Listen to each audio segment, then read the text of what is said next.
Pendant des mois, la stratégie semblait limpide. Au fil des longues nuits d'hiver, alors que les températures chutaient et que la lumière du jour disparaissait toujours plus tôt, Moscou a intensifié sa campagne contre les infrastructures énergétiques de l'Ukraine. L'idée, selon de nombreux analystes, paraissait simple. Exercer une pression constante, ininterrompue. Des drones vrombissant dans l'obscurité. Des missiles traçant leur route dans le ciel glacé. Des frappes répétées visant non pas les engagements en première ligne, mais les systèmes qui maintiennent les villes au chaud et éclairées. Le calcul semblait froid, méthodique. Si les centrales électriques étaient endommagées, si les sous-stations cédaient, si les installations de chauffage s'arrêtaient, alors des quartiers entiers plongeraient dans le noir. Les pompes à eau ralentiraient, les radiateurs refroidiraient, et peut-être, juste peut-être, que l'inconfort finirait par se transformer en pression politique. Début janvier, le rythme s'est accéléré. Après une frappe majeure, le 9 janvier visant des composants essentiels du réseau énergétique ukrainien, les responsables du Kremlin ont clarifié leur position sans ambiguïté. Une pression continue réduirait les options de Kyiv. Tandis que les drones bourdonnaient au-dessus des têtes et que les explosions résonnaient au loin, les déclarations officielles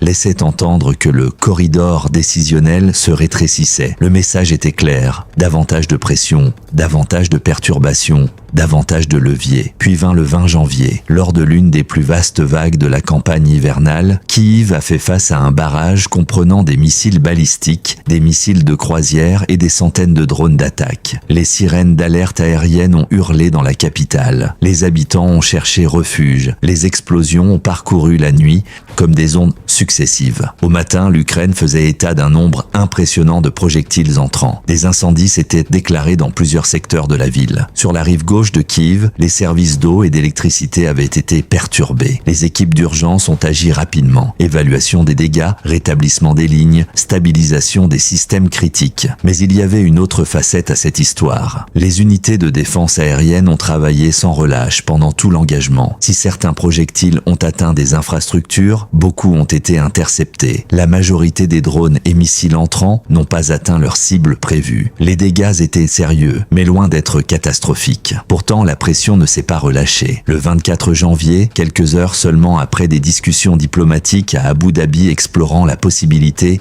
d'un cadre de cessez-le-feu, une nouvelle vague de frappes est arrivée. Les sirènes encore, les explosions encore. Le schéma devenait familier. Au 25 janvier, des rapports indiquaient que plus de 800 000 habitants de Kyiv subissaient un accès instable à l'électricité. Les perturbations du chauffage touchaient des milliers de bâtiments. Les équipes d'intervention travaillaient nuit après nuit, rétablissant l'énergie là où c'était possible, avant de se préparer au prochain engagement. La stratégie hivernale avait obtenu des résultats partiels. Les systèmes de chauffage, souvent hérités de l'ère soviétique, reposaient sur des centrales centralisées distribuant la chaleur à des districts entiers. Cibler ces installations produisait des effets en cascade difficiles à contenir. Mais l'un des résultats attendus ne s'est pas matérialisé. La société ukrainienne ne s'est pas fracturée, malgré les pertes, malgré les équipements détruits, malgré les cycles répétés d'avancée et de retrait dans la stabilité des infrastructures, électricité rétablie,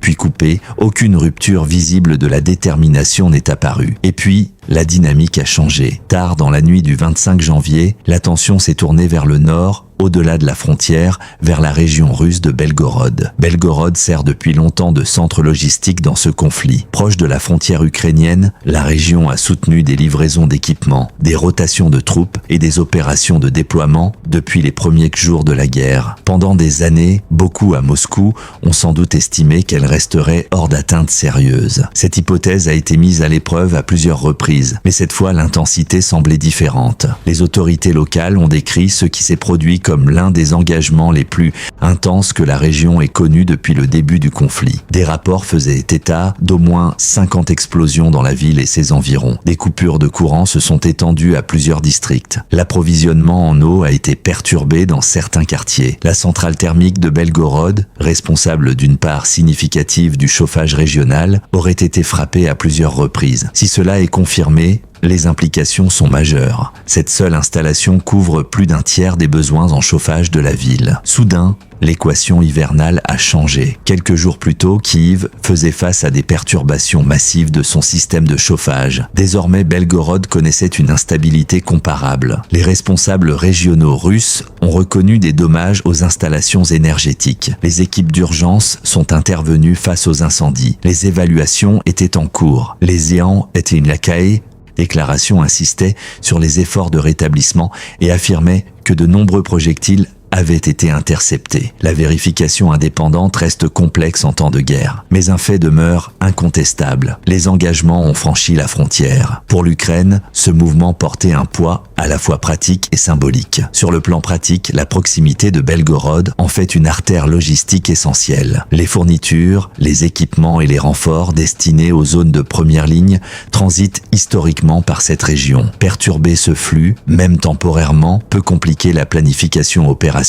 Sur le plan symbolique, cela démontrait une portée accrue. Pendant des mois, la Russie avait signalé que les infrastructures énergétiques resteraient une cible prioritaire. Désormais, les infrastructures énergétiques situées en Russie n'étaient plus intouchables. Aucune des deux parties n'a publiquement célébré ces développements. Aucune n'a non plus adouci son discours. Le cycle des avancées et des retraits, des frappes et des contre-frappes s'est poursuivi. Des spéculations ont rapidement émergé concernant les systèmes utilisés lors de l'engagement de Belgorod. Des analystes ont évoqué des plateformes de roquettes à longue portée capables d'atteindre les régions frontalières. Les discussions ont également porté sur des systèmes de missiles avancés et sur les mécanismes d'approbation complexes encadrant leur utilisation. Parallèlement, des médias russes ont rapporté des pertes ukrainiennes importantes dans d'autres zones opérationnelles. Des sources ukrainiennes ont contesté ces chiffres. Comme souvent en période de conflit, les données varient selon l'origine des déclarations. Au-delà des statistiques et des communiqués, un schéma stratégique plus large se dessinait. Les infrastructures énergétiques,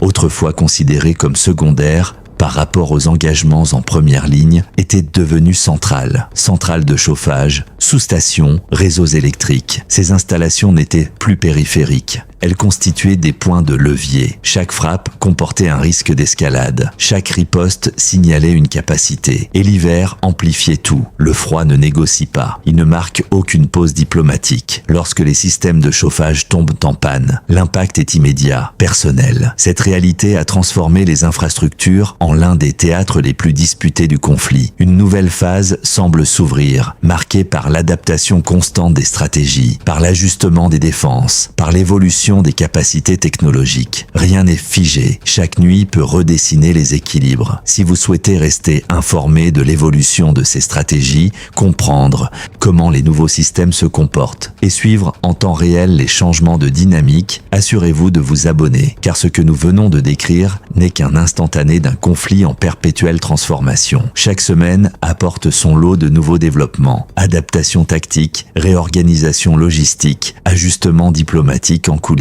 Derrière chaque engagement se cache une chaîne de décisions, de calculs et de conséquences qui dépassent largement l'explosion entendue dans la nuit. Rester attentif, c'est comprendre que rien n'est isolé. Une frappe sur une sous-station peut influencer une rotation de troupes. Une perturbation énergétique peut redessiner une carte stratégique. Une avancée limitée peut forcer un retrait ailleurs. Tout est lié. Nous continuerons à analyser ces enchaînements avec rigueur et neutralité, sans exagération, sans triomphalisme, pour vous offrir une vision claire, structurée et accessible des événements. Parce que dans cette guerre d'usure, l'information elle-même devient un terrain stratégique.